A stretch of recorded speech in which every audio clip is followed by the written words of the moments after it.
Alright, ladies and gentlemen, Fab's in the house, and welcome back to the channel. Today I'm in the house with the MBK Monterey Bay Knives Turbo here with me for a review, and check it out. This guy comes with this embroidered nylon and a little bit of padding pouch, just a little bit of bag right there, and the microfiber branded cloth, Monterey Bay Knives, and comes of course with this little fella right over there. We're gonna check the size right away. 3.5 inches for the blade and 4.5 for the handle, which totals up to 8 inches for this little guy. This is little compared to a small, large Sebenza, and big compared to a small Sebenza. 21 Chris Reeve knives.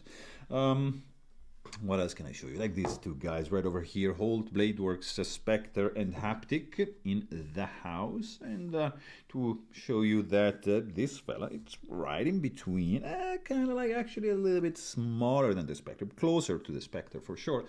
And since you guys probably know that I like Shiro stuff, there you go, Neon NL and F3B from Custom Division, to show you just a full-size knife and something a little bit smaller than the Peter Carey design Turbo made by MBK Knives in China. This is very, very interesting. It's a nice design, of course. I mean, look at the design when closed. It's interesting.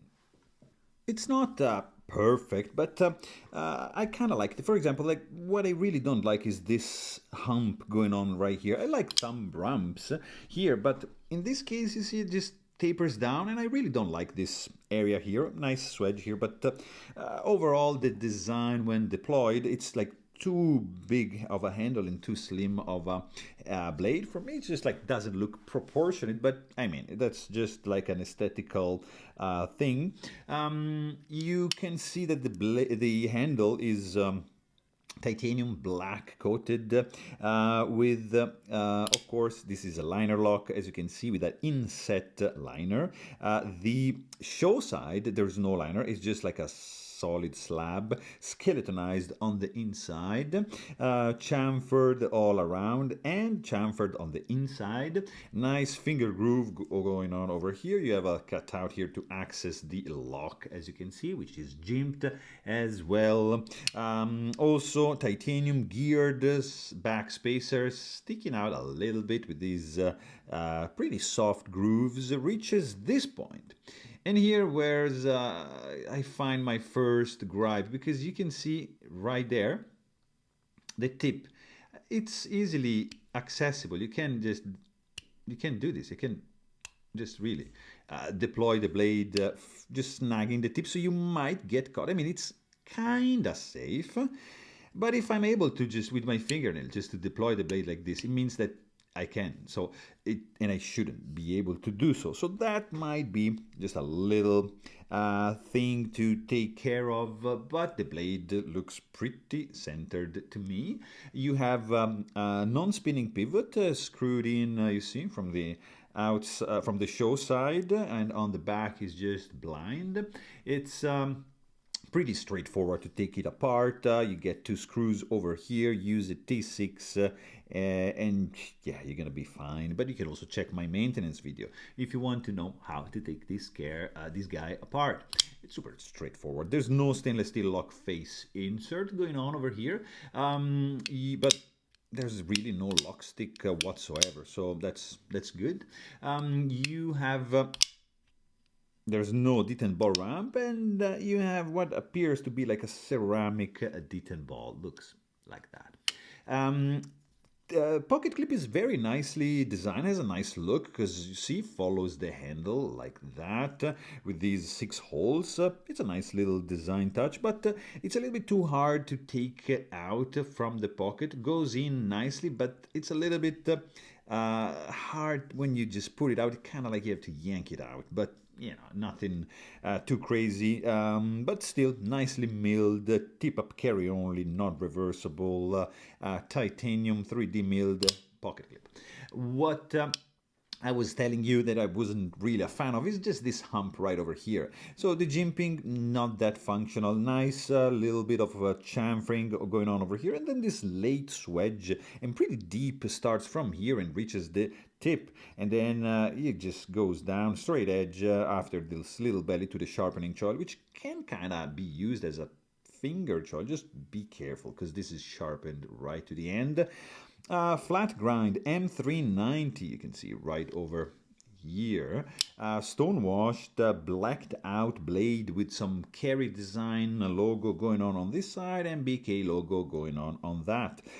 So stone-wash is a nice finish. I like this work finish. Stone-wash is going to hide scratches, blacked out, so nothing too crazy. I like the fact that the plunge grind here, just it's highlighted by this finish going on over there, but I see that this main bevel is a little bit on the low side, you see, so the blade thickens up pretty quickly right behind the edge, right there. So, you know, just a little bit taller, you would have had a little bit thinner stock behind the edge. And then chamfered, the flipper tab sticking out. It's going to be operated as a push button, or if you like, a light switch. It doesn't matter, both are working well.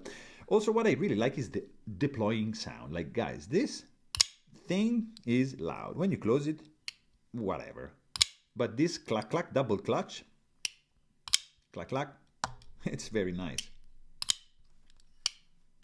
Clack clack, clack clack. It's beautiful and loud and resonating. It's a very unique sound, very distinctive. It's loud, it's not quiet, but it's pleasant. I like it. Let's check the weight of this fella, because there's quite some heft to it. I mean, a lot of stuff going on the inside. We have 5.28, 29, 5.30. Yeah, it's keeps growing. 529 ounces. So it's not a lightweight knife, but still, it's solid. It feels pretty good in the hand. There's no sharp edges. Actually has a very good grip, nice and large finger groove. It's going to act as a finger guard. Jimping, yeah, not that effective here. Jimping, whatever. It's pretty mellow, so don't worry about that. It's you know, it's going to even work like as a reverse grip. It's pretty good. Nicely contoured handle are rendering like a comfy feel when you squeeze the handle. Of course, like this backspacer, almost full length, it's not gonna allow any kind of flex. This fella looks well put together. You know, the only thing, like fit and finish, I would say the tip, like that is just sticking out a little bit. And I mean, guys, can't really say much. It's well put together. Let's see if it rattles. No, it doesn't. It's I don't see gaps, misalignment. Blade looks centered. The clip, it's solid, doesn't swing. Blade also, maybe has a little bit of play. Maybe I should tighten this pivot here, but it feels pretty robust to me. And obviously this guy is running on bearings under the hood. The action is spectacular, guys. So another second gripe, actually, I was almost about to forget, which is kind of like the same thing that happens with the Quantum Shirogorov. It has a late detent ball touching the tang of the blade with a late angle, like this angle right over here. So just to give you an idea, I don't know, let's take, for example, this, what is this guy right over here? So F3, okay, I break the detent, the blade, the detent ball hits the tang like at this angle, right? And then the detent ball is on the tang of the blade, right after this angle. Look at this. This is like a lot more than this, right? So here you have this much space, and right over here you have this much. So it means that if you're here, if you're unlocking the knife at this height, like this, you're gonna have the flipper tab hitting your finger like this, and then you release, and then you're gonna have the blade hanging. There's no detent ball ramp, so the blade is gonna hang. So if you wanna do that, you cannot be like here. You have to be down here. So the detent ball is past that angle that I showed you. Then you release, and then when you put it in the vertical position, you are gonna be able to close the blade. So that is probably my second gripe, together with the tip sticking out a little bit. But and this, you know, area, that's just a design thing. But overall, has a nice grip, an amazing sound, good materials.